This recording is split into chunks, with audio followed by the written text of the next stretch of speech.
और आपस में या रास करते करते, रास में भी क्या हुआ है, शुरू में जब सिलेक्शन हुआ है बच्चा का डांस का है, तो एक किसी का हाथ में जाओ, किसी का मुंह जाओ, कोई ऊपर करे कोई नीचे करे। आप अगर सेम म्यूजिक चलाओगे तो उस पर कोई किस साइड डांस करेगा, कोई किस साइड डांस करेगा। पर आपने 20 बच्चे छांट लिए और फिर जब लगातार मेहनत के बाद आप फाइनल करो उस चीज में, तो बिल्कुल सारा के हाथ उस साइड जाओगे, सारा के हाथ उस साइड, सारा आपने यूं ही नहीं डाली कि जरा सा भी की देखो, और वो एक रस हो जा रहा है। तो बाबा के लास्ट में एक मन, एक रस हो जाएगा सब कुछ। तो या जो रास जो दिखाया उसका कारण भी जो है। तो इन दोनों जीवन कहानी में जितने भी प्रसंग हैं, वो सारे प्रसंग बाबा के कर्तव्य समझाने खातर दिखाए। और क्योंकि वो चीज न सतयुग में है न त्रेता में है, वो सारी की सारी चीजें संगम युग में है। तो कृष्ण की बायोग्राफी और राम की बायोग्राफी जो दिखाई है जीवन कहानी, वह जीवन कहानी नो न सतयुग में हुई, न त्रेता में हुई, न संगम में हुई, कदे भी नहीं हुई वह चीज को। क्योंकि कृष्ण ने तो द्रौपदी की मदद कदे करी है ना, पूरे कल्प में कदे नहीं करी 5000 साल में। तो इस वजह से अगर सिर्फ सिंपल स्टोरी में समझने की कोशिश करेंगे तो कदे नहीं समझ पाओगे। जहाँ तक भक्ति में क्या करा, सीधा सीधा मान लिया नहीं कर रही, कृष्ण मुंह पैदा होया होगा, मुंह सही, चोरी मरी थी बात सही, आठवां मारा था तो मारा होगा, हैं कृष्ण कृष्ण का यूं चला होगा तो ठीक है। तो यह चीज आंख मूंद के नहीं, और यह सही है कि उनने बुद्धि नहीं चलाई, अगर बुद्धि चलावे तो वो सारे डिप्रेशन के शिकार हो जावे, क्योंकि समझ तो कि मेरा ना यो तो बाबा आवे है। तो यह चीज दोनों चीज समझनी है हमें, कृष्ण और राम कोई भी, और जिस रूप में दिखाए हैं वो कोई नहीं।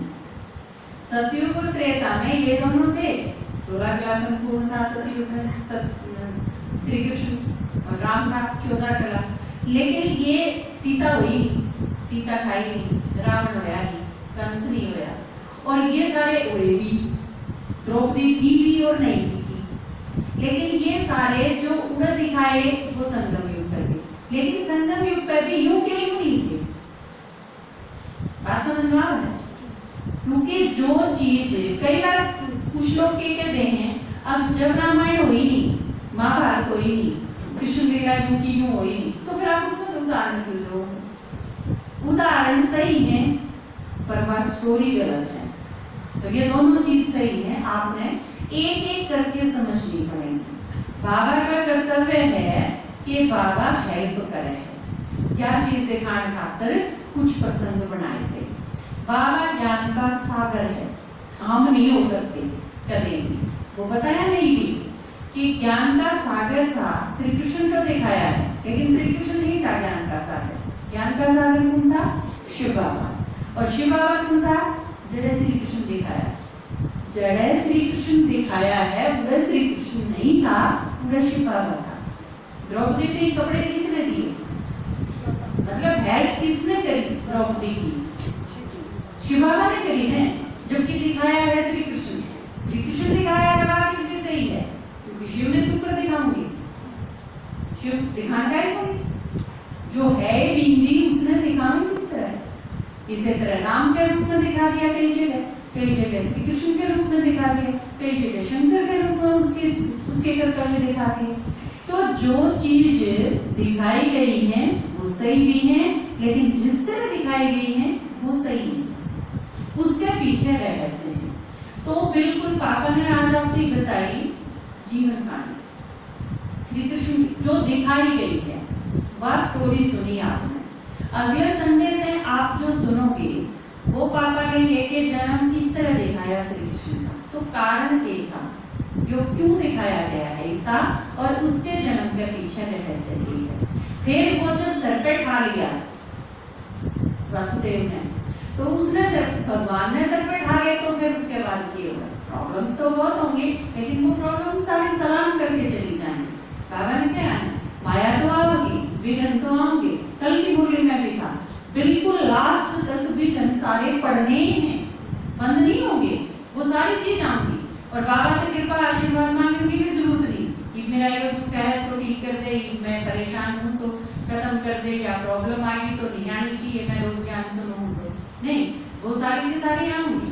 पर साथ में ये ध्यान रखना है कि बाबा आपका मददगार है, आप अकेले नहीं हो। यह चीज तो सिखाई कि युद्ध तो लड़ना है लेकिन विजय तेरी होगी। कृष्ण तेनू थोड़ी गया मैं हूं तेरे साथ तो तेरे युद्ध करने की कोई जरूरत कोई कितनी भी गई यह चीज, लड़ना तो करना पड़ेगा। वो पाचन के जाकर जब उसने डॉक्टर ठाके और ले गया हुआ है तो लड़े, जो तेरा कर्तव्य है। तो बाबा हमने तैयार करा है कि ये सारे विघ्न आएंगे लेकिन कद खत्म हो जाएंगे ये सारे विघ्न। इस खातिर वो प्रसंग दिखाया है कि राम भगवान सिर पे ठा लिया, श्री कृष्ण सिर पे धर लिया ने पैदा होती है, तो सिर्फ भगवान ने अगर सिर पर ढालोगे तो फिर सारी समस्या खत्म होती चली जाएगी। आमद होगी लेकिन जुकर यमुना आई लेकिन सलाम करके चली गई, शेर बोला लेकिन वो खतरा नहीं रहे। तो इसी तरह भारी बरसात हुई वो भी बंद हो गई, सारे रास्ते साफ हो गए। 8 में गया तो वो चुपचाप थे, अकेले पाई वो गुड़िया उठाई और चलता वापिस आ गया वो। तो ये सारी की सारी जो चीज दिखाई है वो इस चीज खातिर कि आप भगवान ने अपने सिर पर ढाला। जो आजकल दिखावा है फिर भूखा भी आएगा ना, भूखे में भी तो यही चीज करेंगे, वो भगवान की छड़ी खा लेंगे हाथ में हैं, बस परमात्मा का ढिंढोरा पीटना है, उसे की छड़ी खा ली, पवित्रता का झंडा खा लिया, भगवान का गुणगान करते चले और फिर सारे छूटे क्यों जाओगे, ब्राह्मण बन जाओगे। शुद्ध तो ब्राह्मण बनने का ही तो है, दूसरा जो भी है वो बताया गया है। तो उसमें यह चीज कितनी क्लियर है। तो अगले संडे आप मेरे ख्याल से तो एक संडे तक काम नहीं चलेगा क्योंकि स्टोरी तो आज वो भी कंप्लीट नहीं हुई है। तो लेकिन एक कि उसके बाद सिर पर उठाया तो वो उसका कारण ये है, वह गुड़िया भी उधर उठा के लाया तो उसका भी कारण है, वह छूट के किस तरह चली गई और उसने मैसेज भी दिया कंस्टेंट, वो जरूरी थी ये सारी चीजें। तो फिर उसके बाद फिर किस तरह यूं एक प्रसंग बिल्कुल एक कृष्ण ने चावल का दाना खा लिया तो उससे सबका पेट भर गया, ये एक प्रसंग है और जिनके पीछे रहस्य है वो समझने का बहुत जरूरी है, नहीं तो स्टोरी का कुछ नहीं। भक्ति में तो काम का सत्यानाश करके कर दिया, इस चीज से तो बल्कि मन तो हैरत आया करती कि लोग रिस्पेक्ट क्यों कर रख सके हैं कृष्ण के प्रति। कथा तो इसी बनाई है कि श्री कृष्ण ने तो सोचा कि द्रौपदी बदमाश बालक था, कोई काम ढंग का करे नहीं, सारा लड़ाई मचवा दी, जब ठीक ठाक चल रहा था उधर भी गड़बड़ कर दी, तो कोई चीज ठीक नहीं होती।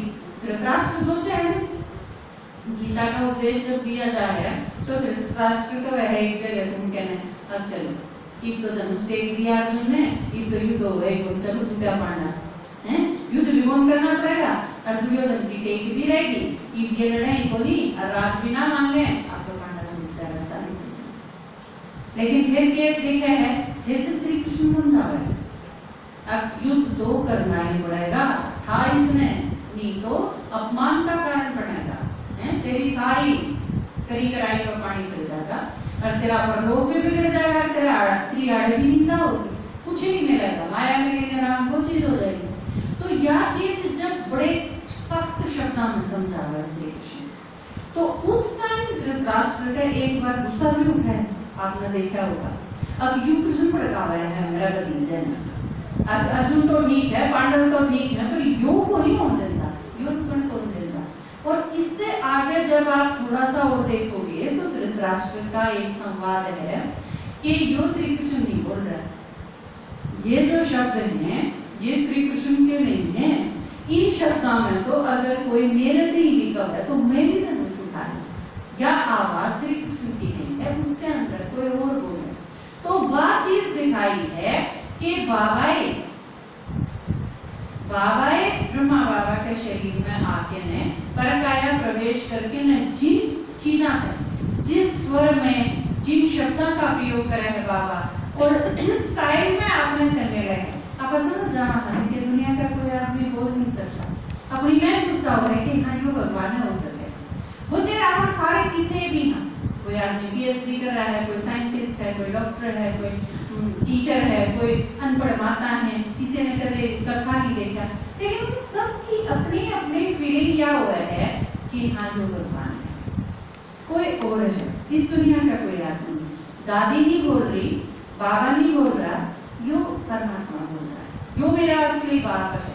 ये क्यों शब्द से हमारे किते अंदर बात चीज फील हो गए है, तो यह चीज धृतराष्ट्र की इस बात में आवे है कि यो श्री कृष्ण की आवाज में उसके स्वर नहीं है ये बदले बदले से ही, और इस स्वर में तो अगर कोई मुन्ने भी कहे तो मैं भी धनुष उठाने पर मजबूर हो जाऊं। और उस टाइम उसके यह चीज जजा है कि यो जो बतानिया है जिस आवाज में समझा रहा है ईद तो युद्ध होगा या निश्चित होगा। तो ये सारे के सारे एक एक प्रसंग सारे के सारे बिल्कुल समझेंगे हैं। आप जो आज आए हो, वैसे तो आपका पता नहीं अगला संडे आपने यकीन का नंबर है कि नहीं है, लेकिन फिर क्लास जो अगले संडे होगी या उससे अगले संडे होगी जन्माष्टमी और गूगल रिलेटेड, मैं सोचूं हूँ आपके पास YouTube पर पहुंच जाएगी। आप अगर नहीं आ पाए तो भी आपके पास अवेलेबल होगी क्लास अपने चैनल पे, तो आप क्लास सुनो जरूर, जो भी सुनाया जाए। आप भले आ नहीं पाते, महीने में एक संडे आ पाओ, 2-3 संडे नहीं आ पाते, वैसे तो देखो लाइव सुनने का अपना ही मजा हो है, क्योंकि आप घर में तो अगर उसने मोबाइल में चला के अगर सोगे तो फिर आपने खड़े करके उठक बैठक कौन मरवा होगा, टीवी तो आपकी नींद खोल के न फिर यह चीज आप कोशिश कर रहा एक दूसरे ने कि जगा देना। तो घर में भी आप फ्रेश होके ने ये सारी क्लासेस जितनी भी डाली जाए आपने, आप इसका भरपूर उपयोग कर सको हो, इसका बहुत फायदा उठा सको हो। आपने हर क्लास बिल्कुल ध्यान दें, इसे तरह के आप तैयार होके कमरे में बैठे हो क्लास करने खातर, शाम या जड़े चल रही हो उधर ही आप क्लास सही सुन सकते। आप सही ढंग से चाहे आप आराम से लेट जाओ अपने बेड पे और उसके बाद मोबाइल चला के रखो और पूरी क्लास करो, तो यो फायदा आप जरूर उठा सको हो। तो आप आओ नहीं आ पाओ वो एक अलग बात है, लेकिन आप इसमें सही तरीके से समझ खातर अगर सही रूप में समझना है तो बिल्कुल ध्यान से आपको सुननी पड़ेगी, और वो आपके पास अवेलेबल है घर में 24 घंटे, आप कभी भी सुन सको, ठीक है। तो